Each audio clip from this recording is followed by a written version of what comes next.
corrupt.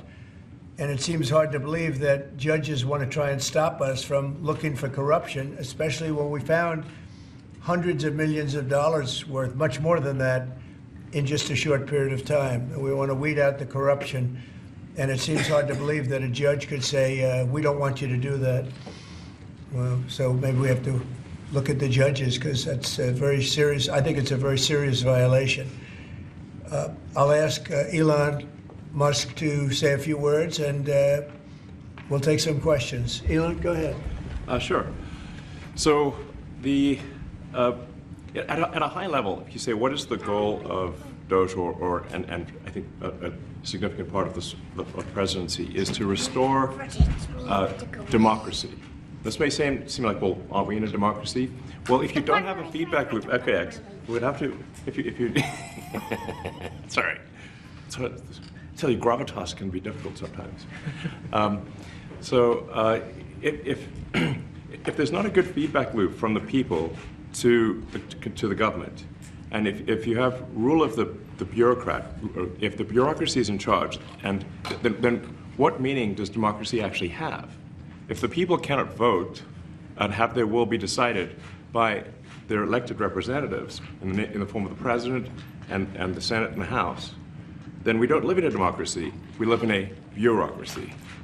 So it's incredibly important that we close that feedback loop, we fix that feedback loop, and that the public's elected representatives, the president, the House, and the Senate, decide what happens, as opposed to a large unelected bureaucracy. This is not to say that there are good people who are in the federal bureaucracy, but you can't have an autonomous federal bureaucracy. You have to have one that is responsive to the people. That's the whole point of a democracy. And if you looked at if you looked at the founders today and said, what do you think of the way things have turned out? Well, we have this unelected, fourth unconstitutional branch of government, which is the bureaucracy, which has, in a lot of ways, currently more power than any elected representative. And this is not something that people want, and it does not match the will of the people. So it's just something we've got to fix. And then we've also got to address the deficit. So we've got a $2 trillion deficit, and if we don't do something about this deficit, the country's going bankrupt. I mean, it's really astounding that the interest payments alone on the national debt exceed the Defense Department budget, which is shocking, because we spend a lot of money on defense. And if that just keeps going, we're essentially going to bankrupt the country. So what I really want to say is, like, it's not optional for us to reduce the federal expenses. It's essential. It's essential for America to remain solvent as a country, and it's essential for America to have the resources necessary to provide things to its citizens and not simply be servicing vast amounts of debt. And also, could you mention some of the things that your team has found, some of the crazy numbers, including the woman that walked away with about 30 million, right, etc.? Well, we do find it sort of rather odd that there are quite a few people in the bureaucracy who have ostensibly a salary of a few $100,000, but somehow manage to accrue tens of millions of dollars in net worth while they are in that position, which is, what happened at USAID. We're just curious as to where it came from. Maybe they're very good at investing, in which case we should take their investment advice, perhaps. But there seems to be mysteriously they get wealthy. We don't know why. Where does it come from? And I think the reality is that they're getting wealthy at the taxpayer expense. That's the honest truth of it. So, we're looking at, if you look at, say, Treasury, for example, basic controls that should be in place, that are in place in any company, such as making sure that any given payment has a payment categorization code, that there is a comment field that describes the payment, and that if a payment is on the do not pay list, that you don't actually pay it. None of those things are true currently. So the reason that departments can't pass audits is because the payments don't have a categorization code. It's like just a massive number of blank checks just flying out the building. So you can't reconcile blank checks. You've got comment fields that are also blank, so you don't know why the payment was made. And then we've got this truly absurd, a do not pay list, which can take up to a year for an organization to get on a do not pay list. And this, we're talking about terrorist organizations, we're talking about known fraudsters, known aspects of waste, known things that do not match any congressional appropriation, can take up to a year to get on the list. And even once on the list is not used. It's mind-blowing. So what we're talking about here, we're really just talking about adding common sense controls that should be present, that haven't been present. So you say, like, well, how could such a thing arise? That seems crazy. When you understand that really everything is geared towards complaint minimization, so then you understand the motivations. So if people receive money, they don't complain, obviously. But if people don't receive money, they do complain. And the fraudsters complain the loudest and the fastest. So then when you understand that, then it makes sense. Oh, that's why everything they approve all the payments at Treasury. Because if you approve all the payments, you don't get complaints. But now we're saying that, no, actually, we are going to complain. If money is spent badly, if your taxpayer dollars are not spent in a sensible and frugal manner, then that's not okay. Your tax dollars need to be spent wisely on things that matter to the people. I mean, these things, like, it's just common sense. It's not draconian or radical, I think. It's really just saying, let's look at each of these expenditures and say, is this actually in the best interest of the people? And if it is, it's approved. If it's not, we should think about it. So, there's crazy things like just cursory examination of Social Security, and we've got people in there that are 150 years old. Now, do you know anyone who's 150? I don't. Okay. They should be on the Guinness Book of World Records. They're missing out. So, that's a case where, like, I think they're probably dead. It's my guess. Or they should be very famous, one of the two. And then there's a whole bunch of Social Security payments where there's no identifying information. Well, like, why is there no identifying information? Obviously, we want to make sure that people who deserve to receive Social Security do receive it, and that they receive it quickly and accurately. I'll tell you another crazy thing. So, one of the things is, like, we are trying to sort of right-size the federal bureaucracy, just make sure that this. Obviously, there need to be a lot of people working for the federal government, but not as many as currently.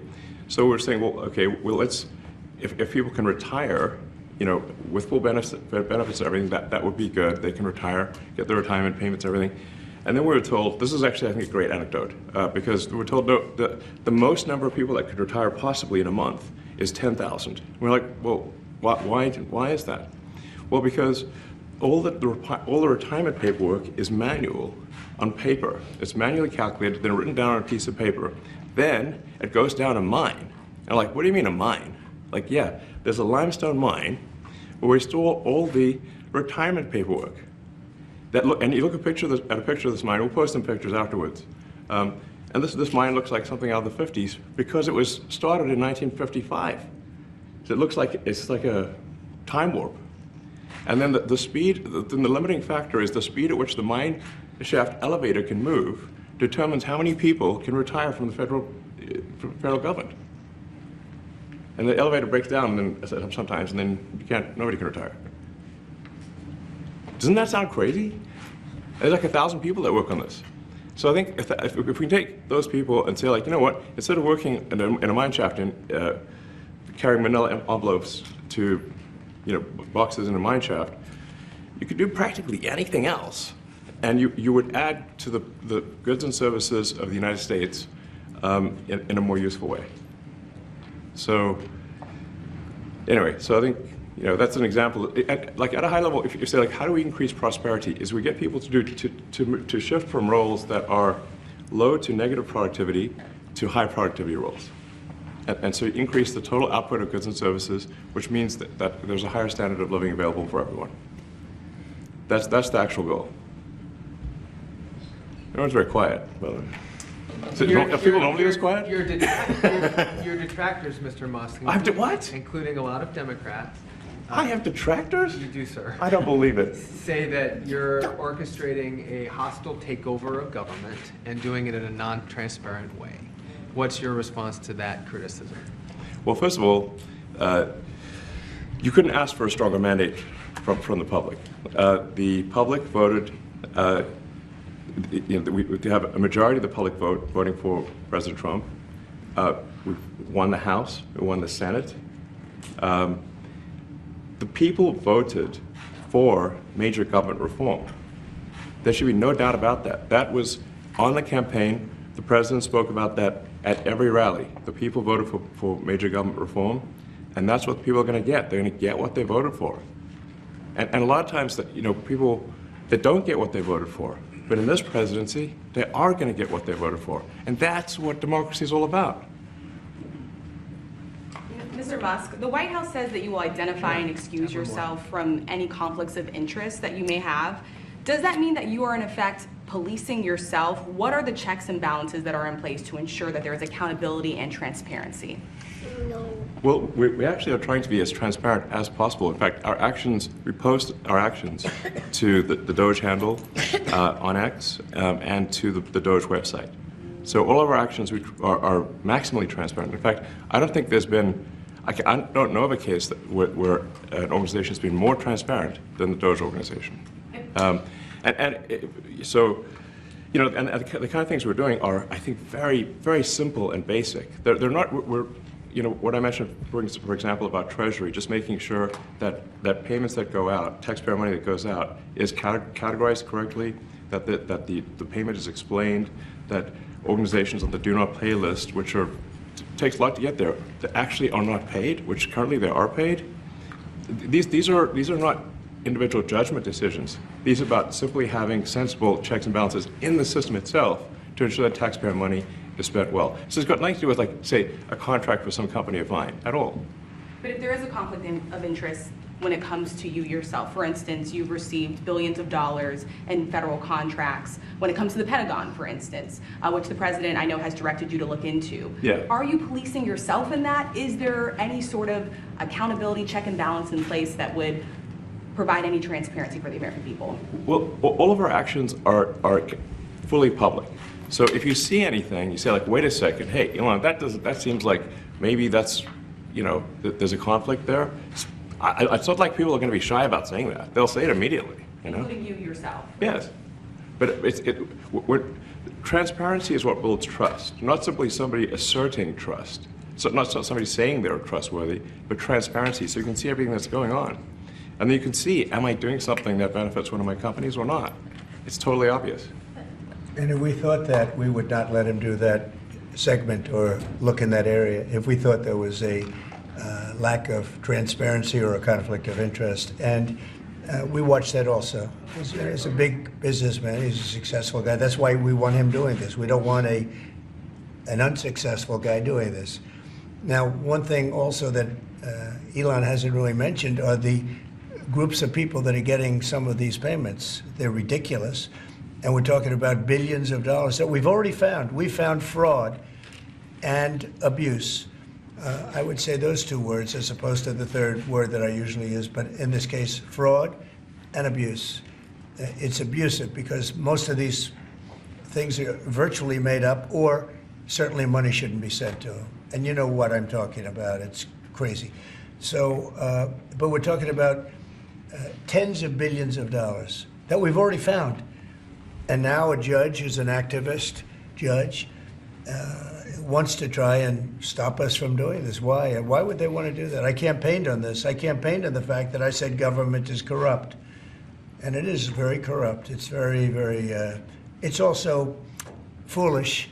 As an example, a man has a contract for 3 months and the contract ends, but they keep paying him for the next 20 years, because nobody ends a contract. You got a lot of that. You have a contract that's a 3-month contract. Now, normally, if you're in a small, in all fairness, it's the size of this thing is so big. Yeah. But if you have a contract and you're in a regular business, you end the contract in 3 months. It's a consultant. Here's a contract for 3 months, but it goes on for 20 years. And the guy doesn't say that he got money for 20 years, They don't say it. They just keep getting checks month after month, and you have various things like that, and even much worse than that, actually, much worse. And I guess you call that incompetence, maybe. Yeah. It could be corruption. It could be a deals made on both sides, where the guy gets the money, he kicks. I think there's a lot of kickback here. I see a lot of kickback here. There's a lot of kickbacks. A tremendous kickback, because nobody could be so stupid to give out some of these contracts, Yes. so he has to get a kickback. So that's what I got elected for, that and borders and military and a lot of things, but this is a big part of it. And I hope that the court system is going to allow us to do what we have to do. We got elected to among other things, find all of this fraud, abuse, all of this horrible stuff going on. And we've already found billions of dollars, not like a little bit, billions, many billions of dollars.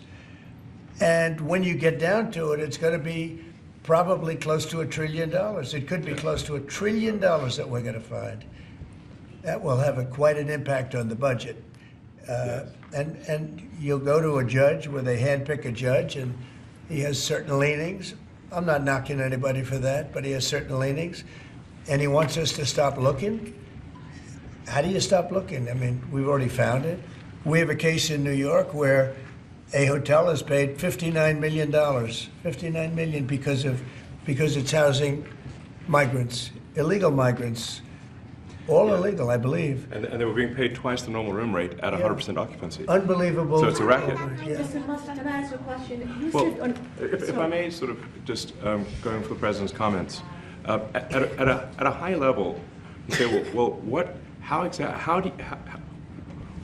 are the two ingredients that are really necessary in order to cut the budget deficit in half from 2 trillion to 1 trillion? And it's really two things: competence and caring. And if you add competence and caring, you'll cut the budget deficit in half. And I fully expect to be scrutinized and get a daily proctology exam, basically. Might as well just camp out there.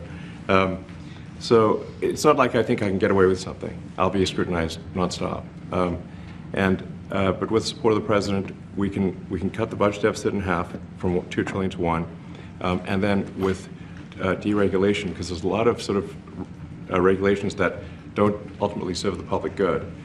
We need to free the builders of America to build. And if we do that, that means I think we can get the economic growth to be maybe 3-4%, maybe 5%. And that means if you can get $1 trillion of economic growth and you can cut the budget deficit by $1 trillion, between now and next year, there is no inflation. There's no inflation in 26. And if the government is not borrowing as much, it means that interest costs decline. So everyone's, the mortgage, their car payment, their credit card bills, anything, their student debt, the monthly payments drop. That's a fantastic scenario for the average American. I mean, imagine they're going down the grocery aisle and the prices from one year to the next are the same, and their mortgage, all their debt payments dropped. How great is that for the average American?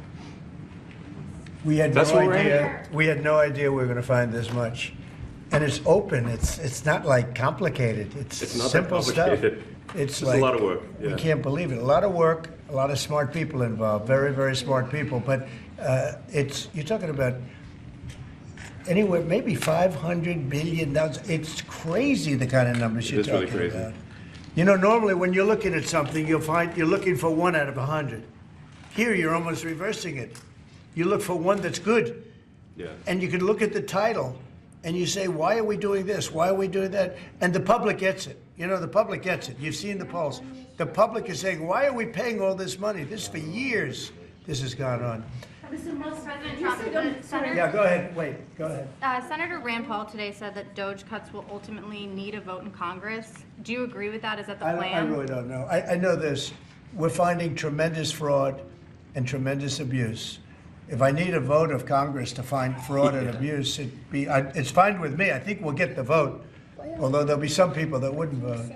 And how could a judge want to hold us back from finding all of this fraud and finding all of this incompetence? Why would that happen? Why would even Congress want to do that? Now, Congress, if we do need a vote, I think we'd get a very easy vote because we have a track record now. We've already found billions of dollars of abuse, incompetence, and corruption. A lot of corruption. If a judge does block one of your policies, part of your agenda, will you abide by that ruling? Will you Well, comply I with that always order? abide by the courts, and then I'll have to appeal it. But then what he's done is he slowed down the momentum. And it gives crooked people more time to cover up the books. You know, if a person's crooked and they get caught, other people see that, and all of a sudden it becomes harder later on. So, yeah, the answer is I always abide by the courts, always abide by them, and will appeal. But appeals take a long time, and I would hope that a judge, if you go into a judge and you show him, here's a corrupt situation, we have a check to be sent, but we found it to be corrupt. Do you want us to send this corrupt check to a person, or do you want us not to give it and give it back to the taxpayer? I would hope a judge would say, don't send it, give it back to the taxpayer. Yeah, if I can add to that, what we're finding is that a bunch of the fraud is not even going to Americans. So I think we can all agree that if there's going to be fraud, it should at least go to Americans. But a bunch of the fraud rings that are operating in the United States and taking advantage of the federal government, especially in the entitlements programs, are actually foreign fraud rings. They're operating in other countries and actually exporting money to other countries. We should stop that. Mr. Musk, you said, And this is big numbers. Talk about $100 to $200 billion a year. Sure. Serious money. Mr. Musk, you said on X Yeah. that an example of the fraud that you have cited was $50 million of condoms was sent to Gaza. But after fact check this, it apparently Gaza in Mozambique, and the program was to protect them against HIV. So can you correct the statements? It wasn't sent to Hamas actually. It was sent to Mozambique, which makes sense why condoms was sent there. Yeah. And how can we make sure that all the statements that you said were correct, so we can trust what you say? Well, first of all, some of the things that I say will be incorrect and should be corrected. So nobody's going to bat 1,000. I mean, we will make mistakes, but we'll act quickly to correct any mistakes. I'm not sure we should be sending $50 million worth of condoms to anywhere, frankly. I'm not sure that's something Americans would be really excited about. And that is really an enormous number of condoms, if you think about it. If it went to Mozambique instead of Gaza, I'm like, okay, that's not as bad, but still, why are we doing that? Mr. Musk, can you talk a little bit about how closely you're working with agency heads as you're directing these cuts? Do they have how much input do agency heads have when you're making these decisions? Yeah, we work closely with the agency heads, there are sort of checks in place. So it's not just us just going in and doing things willy-nilly. It's in partnership with the agency heads, and I check frequently with the president to make sure that this is what the president wants to have happen. So we talk almost every day, and I double check things to make sure, is this something, Mr. President, you want us to do this? Then we'll do it. USAID has been one of your main targets. Are you concerned at all that some of the cuts or that shutting that agency altogether may lead to diseases or other bigger problems starting in other countries that then come to the United States? Yeah, so that's an interesting example. So that's something where we work closely with the State Department and Secretary Rubio. And we have, for example, turned on funding for Ebola prevention and for HIV prevention. Left that, you said? Yes, correct.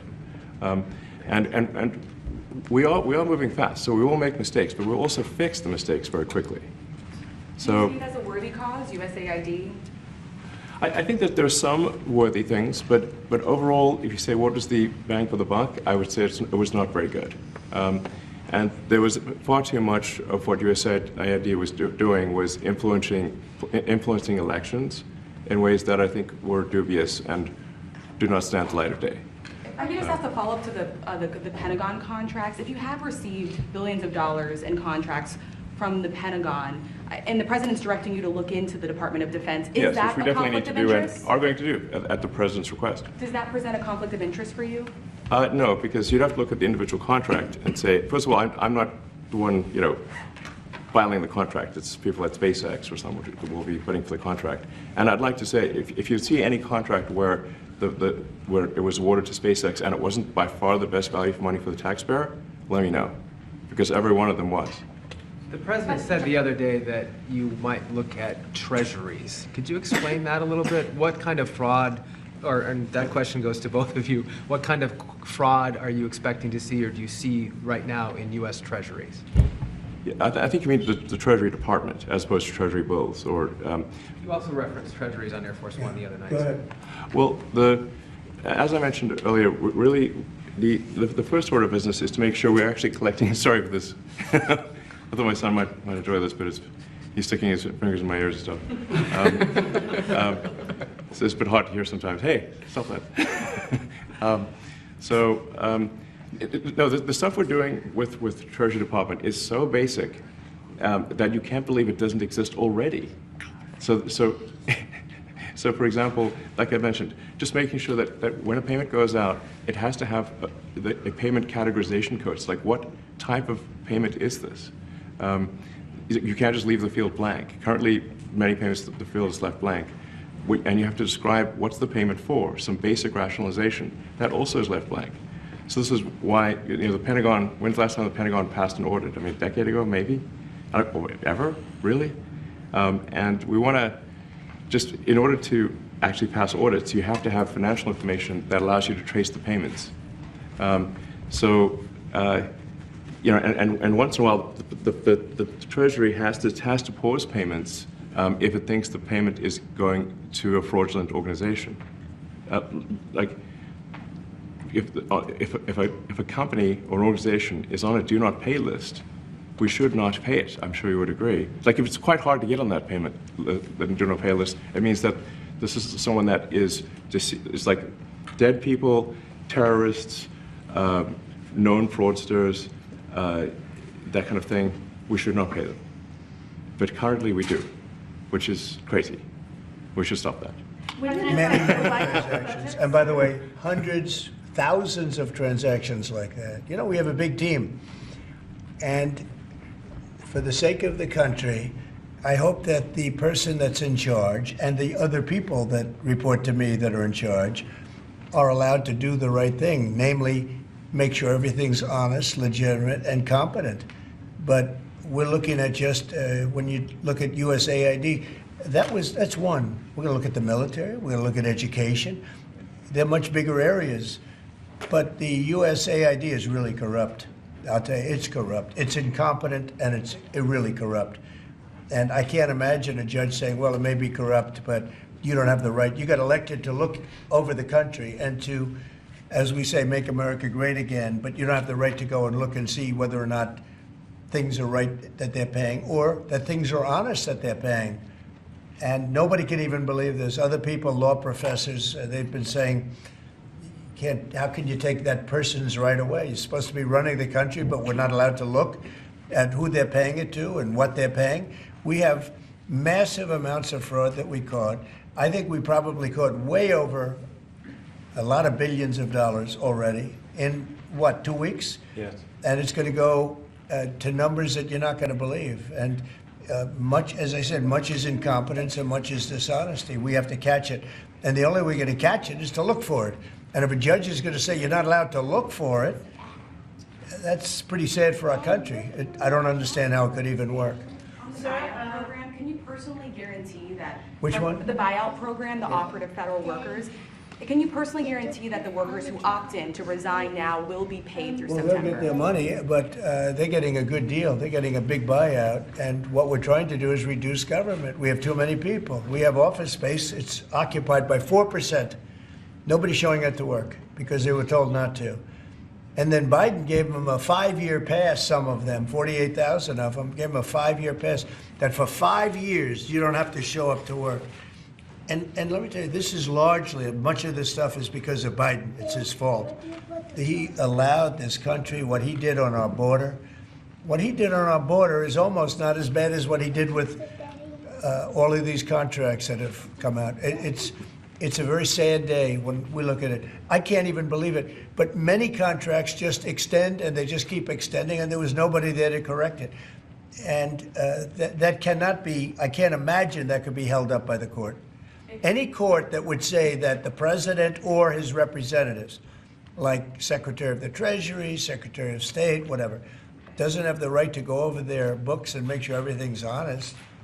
I mean, how can you have a country? You can't have anything that way. You can't have a business that way. You can't have a country that way. Hey, thank you very much, everybody. Thank you. Thank you, press. Thank you, press. Head out. Coming back tonight. Mark Fogel will be at the White House tonight at about 10 o'clock. If you want to come over, you can say hello to him. Did all you right? guys get anything in return? Not much. No, they were very nice. We were treated very nicely by Russia, actually.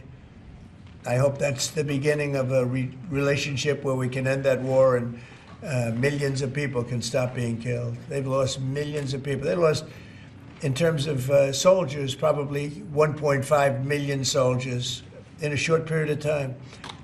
We got to stop that war. And I'm interested primarily from the standpoint of death. We're losing all those soldiers. And they're not American soldiers, they're Ukrainian and Russian soldiers. But you're probably talking about 1.5 million. I think we got to bring that one to an end. Okay? Thank you. Thank you very much. Thank you. We're good. Let's go. Thank you.